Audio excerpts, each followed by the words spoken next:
Graça e paz a todos. Meus amados, nós sabemos que o mundo é um deserto. Quando a gente lê lá o Antigo Testamento, nós vemos Deus tirando o seu povo do Egito, que representa o inferno. O Egito repleto de pecado, algo que não era para o povo de Deus. E o povo clamava ao Senhor, clamava por um Salvador. O povo sofrendo a servidão para o povo do Egito, absorvendo costumes daquele povo pagão. E Deus tira o seu povo de lá. Mas Deus os adverte: estou levando vocês para uma terra que emana leite e mel, uma terra que tem pessoas pagãs igual ao povo do Egito, e ordena que eles não se misturem com aquele povo, que as suas mulheres, os seus não venham se casar com homens daquelas terras pagãs, e nem os seus maridos casar com as mulheres estrangeiras. E mais, Deus ainda fala: vai lá e aniquile todos. A princípio, aconteceu isso comigo, eu devo entender que vocês também devem ter passado isso pela cabeça de vocês. Que Deus ruim é esse que faz com que um povo seja morto para colocar o seu povo ali? Um povo pagão, mas ele já tinha construído casas, ele já tinha seus filhos, mas Deus manda o seu povo entrar lá e não deixar uma alma vivente. E, amados, o que nós temos que entender é que todas as coisas são criadas por Deus. Todos nós somos criaturas de Deus, mas nem todos são filhos de Deus. Então aquele povo pagão foi criado por Deus, que diz assim no versículo, se não me engano, Deus criou o ímpio para o dia da calamidade, para o dia do castigo. E então todas as coisas são criadas por Deus. A árvore do conhecimento do bem e do mal foi criada por quem? Ela brotou lá, sem a permissão de Deus? Foi Deus. Então, mas nesse trâmite do Egito para a terra que manava leite e mel, tinha um deserto. E o deserto é uma escola. Deus leva o seu povo ao deserto, é Deus quem leva. Quando Jesus foi para o deserto, a palavra diz: e o Senhor foi levado pelo Espírito ao deserto para ser tentado por Satanás. Deus, o Espírito Santo, levou Jesus ao deserto. Jesus foi tentado, mas ele não sucumbiu à tentação. Satanás ficou lá. Transforma essas pedras em pães, já que Jesus estava com fome. Te darei todo esse poder me foi dado. Até Satanás sabe disso, que o poder que ele tem foi dado por Deus. Te darei todo esse reino. Não, Jesus não sucumbiu, que ele era dono de tudo. E então, mesmo depois que Jesus saiu do deserto, Satanás continua tentando ele. Mas só que Jesus não pecou, não sucumbiu às tentações. E num deserto que estava entre o Egito e a Terra Prometida, aquele povo de dura cerviz, muitos ali Deus fulminou, matou. Matou justamente para poder servir para os seus remanescentes, porque Deus escolhe sempre os remanescentes para poder colocar o teu espírito nele, para que eles venham a obedecer, a buscar Deus de todo o coração. Senão ninguém busca, porque todos nós nascemos inclinados para a carne. Todos nós. E para isso serve o deserto, é uma escola. Agora, Jesus falou que no mundo nós teríamos aflições, mas falou para termos bom ânimo. Jesus não falou que a gente não ia passar por guerras, mas ele prometeu estar conosco nas guerras. Jesus não prometeu que nenhum de nós teríamos doenças. tristezas, mas prometeu estar conosco nesses momentos. Então, meus amados, existe um trâmite que é o deserto. O deserto é uma escola. E como Jesus falou que no mundo teríamos aflições, ninguém é feliz no deserto.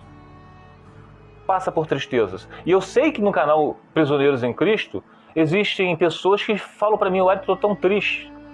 Tem momentos nem fala que é felicidade, mas tem momentos que eu não fico triste, mas a maioria do tempo fico triste. É compreensível isso, meus amados. Vamos ler aqui o livro de 2 Coríntios. 2 Coríntios, capítulo 7.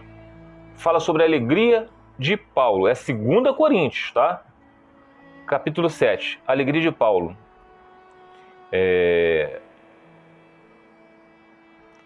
Vou ler ele quase todo. Vamos lá. Concedam-nos lugar no coração de vocês.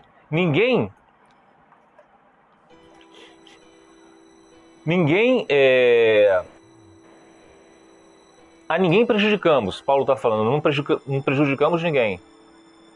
A ninguém causamos dano. A ninguém exploramos. O que acontece muito hoje em dia. O que mais tem é pastores falando: se você não der dízimo, você vai para o inferno. A ninguém causamos dano. A ninguém exploramos. Não digo isso para condená-los. Já lhes disse que vocês estão em nosso coração para juntos morrermos ou vivermos. Tenho grande confiança em vocês e de vocês tenho muito orgulho. Sinto-me bastante encorajado. Minha alegria transborda em todas as tribulações. Então aqui Paulo está falando a alegria que ele tem, porque a igreja de Corinto era uma igreja muito carnal. Mas tinha alguns ali que estavam seguindo direitinho. Pois quando chegamos à Macedônia, não tivemos nenhum descanso, mas fomos atribulados de toda forma. Deus, porém, que consola os abatidos, consolou-nos com a chegada de Tito, um irmão. E não apenas com a vinda dele, mas também com a consolação que vocês lhe deram. Provavelmente, a consolação que deram a ele foram ofertas. Eles haviam prometido essa oferta. E é aquilo, você tem que dar com forma de generosidade, não por pesar, não por obrigação. Se você não ofertar, você não vai para o inferno. E a gente não pode negar que as ofertas são muito válidas, né, para o ministério do Paulo, para as viagens dele, e assim, e nunca para enriquecer, para usar camisinha da Lacoste, para usar roupinha de marca, carro blindado. Isso aí, meu amigo, só cai nessa quem é tolo, tá? Deus, porém, que consola os abatidos, consolou-nos com a chegada de Tito, e não apenas com a vinda dele, mas também com a consolação que vocês lhe deram. Ele nos falou da saudade, da tristeza e da preocupação de vocês por mim, de modo que a minha alegria se tornou ainda maior. Mesmo que a minha carta lhe tenha causado tristeza, as cartas de Paulo. Por quê? Porque Paulo ele não estava aqui para agradar homens, e sim a Deus. Mesmo que minhas cartas lhe tenham causado tristeza, não me arrependo. É verdade que no princípio me arrependi, pois percebi que a minha carta os entristeceu. Ainda que por pouco tempo. Agora, porém, me alegro, não porque vocês foram entristecidos, mas porque a tristeza os levou ao arrependimento. Pois vocês se entristeceram com Deus como Deus desejava, e de forma alguma foram prejudicados por nossa causa. Então esse entristecimento vinha da parte de Deus. A tristeza segundo Deus, olha aí vocês que estão entristecidos nesse deserto pela família, a tristeza segundo Deus não produz remorso, mas sim um arrependimento que leva à salvação. A tristeza segundo o mundo produz morte. Então vocês podem ver aqui, meus amados, que quando eu falo para vocês que existe realmente muitos que vão se frustrar na busca pelo cônjuge, vão desistir. Alguns vão partir para a segunda aliança. Tem uma moça aí lá de Brasília que pregou durante 5 anos que que o casamento dela tinha sido restaurado e ela pregou 5 anos brilhantemente a primeira aliança. Mas depois o marido dela voltou a largá-la. E ela passou a pregar a segunda aliança. Então a gente vê que Deus prova as pessoas, porque Deus conhecia o coração dessa moça. Assim vai ser com cada um de nós. Nós nunca podemos dizer qual vai ser o tempo do deserto de cada um. Nós nunca podemos afirmar que temos o poder de encurtar o deserto de vocês. O que a gente escuta em muitos canais de restauração por aí. Chamam vocês para mentoria e ali eles cobram um dinheiro para que o casamento de vocês seja logo, logo restaurado. Parece coisa de macumba, meus amados. Deus nunca prometeu o tempo determinado. O povo de Israel ficou 70 anos exilado na Babilônia, mas surgiu um falso profeta, Ananias, dizendo que Deus tinha falado para ele que seriam só 2 anos. E era mentira, Deus não havia falado com aquele profeta. Ele era um falso profeta, Ananias. E o povo teria que ficar 70 anos. Então vocês tomem cuidado com o que vocês estão seguindo aí. Vocês não têm que pagar nada a ninguém. De graça Deus dá e de graça nós temos de multiplicar os talentos. Então, o entristecimento faz parte. Por isso que tem muitos casamentos que não são restaurados, as pessoas vão desistir. E esse é o tal do remorso. Repetindo, a tristeza segundo Deus não produz remorso, mas sim um arrependimento que leva à salvação. Quando vocês for entenderem que o cônjuge de vocês não devem odiá-lo, se ele estiver com outra ou não, eu sei que é duro. Não estou falando que é fácil. Qual deserto que é fácil? Jesus mesmo falou que são aflições, mas falou para termos bom ânimo. Ele é o descrente que resolveu se apartar. A palavra diz, descrente, vão lá, 1 Coríntios 7, vão lá estudar. Descrente se apartar, é porque ele é descrente. O que é descrente? Que ele não é crente, que ele não tem o Espírito Santo. Ele é um pagão. Ele está fazendo as obras da carne, as obras do mundo. Ele vai à igreja. É um pagão que vai à igreja. Igreja nunca salvou ninguém. Batismo nas águas nunca salvou ninguém.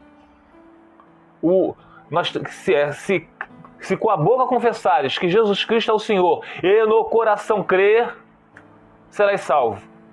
Simão, o mago, confessou com a boca que Jesus Cristo é o Senhor, mas no coração ele não creu. Por quê? Ele queria ganhar dinheiro com a imposição nas mãos para dar o Espírito Santo às pessoas. Então, meus amados, é isso que vocês têm que prestar atenção. Muitos casamentos realmente não serão restaurados porque não são filhos de Deus. São pessoas que estão apenas num sentimento, no amor egoísta. E não no ágape. Entendendo que o seu cônjuge que se foi, ele é um descrente. Qual o papel do cristão que ficou? É clamar pela salvação dele. E quando o Espírito Santo vier e convencê-lo dos seus pecados, ele vai voltar. E terminando, 1 Pedro, capítulo 1, versículos 6 ao 7. Nisso vocês exultam, ainda que agora, por um pouco de tempo, devam ser entristecidos por todo tipo de provação. Por um pouco de tempo. Eu não posso chegar aqui e falar que vocês vão ficar 2 meses, 2 anos, 10 anos. Não posso. Porque o próprio Deus falou que existe um tempo determinado para todas as coisas debaixo do céu. Tempo de afastar e tempo de abraçar. Tempo de chorar e tempo de sorrir. No momento é tempo de chorar, de se entristecer. Mas logo, logo virá o tempo de sorrir. Vocês estão entendendo, meus amados? Nisso vocês exultam, ainda que agora, por um pouco de tempo, devam ser entristecidos por todo tipo de provação. Assim acontece para que fique comprovado que a fé que vocês têm, muito mais valiosa do que o ouro que perece, mesmo que refinado pelo fogo, é genuína e resultará em louvor, glória e honra quando Jesus Cristo for revelado. O que vocês estão fazendo agora, o deserto de vocês, a perseverança dos santos, vocês entenderem que o seu cônjuge, vocês não têm que ter ódio dele. Por isso que é necessário deixar ir. Não ficar vendo as redes sociais, nada, porque senão vocês vão alimentar revolta. Deixe-o, mas intercedam por ele. Tenham vida, busque o Senhor. Estude essa doutrina. Aprenda como Deus age. Sejam imitadores de Cristo. Não ficam se inscrevendo nesses canais pagãos. Tá bom, meus amados? Eu espero que de alguma forma eu tenha contribuído para abrir os olhos de vocês. Não desistam da família de vocês. Já que eu comecei falando sobre o deserto lá do Egito, quando saiu do Egito até a Terra Prometida, Josué e os espias, quando foram lá espiar lá como é que era o povo lá da terra de Canaã, os 12 voltaram e 10 ali falaram, não, vai dar ruim porque o povo lá é grande, é gigante, os muros são enormes, imensos, uma fortaleza. Realmente a terra tem muita coisa boa, mas não vai dar pra gente não. O que Josué e Caleb falaram? O que eles falaram? Não, se Deus falou, Deus prometeu, Ele vai dar vitória a Israel. Então, se hoje vocês olham, não, ele não tá nem aí para mim, ou se ele se casou com outra pessoa, constituiu família, ou se ele guarda rancor, ódio de vocês, amados, Satanás vai querer o tempo todo tirar vocês do foco, mostrando o gigante que o seu cônjuge é, como fez com aquele povo quando foi espiar a Terra Prometida. Vai querer colocar medo em vocês, para que vocês desistam. Mas creiam no Senhor Todo-Poderoso, que é o Criador de todas as coisas. O deserto é para moldar vocês, tá bom? Fica os irmãos na paz do Senhor Jesus.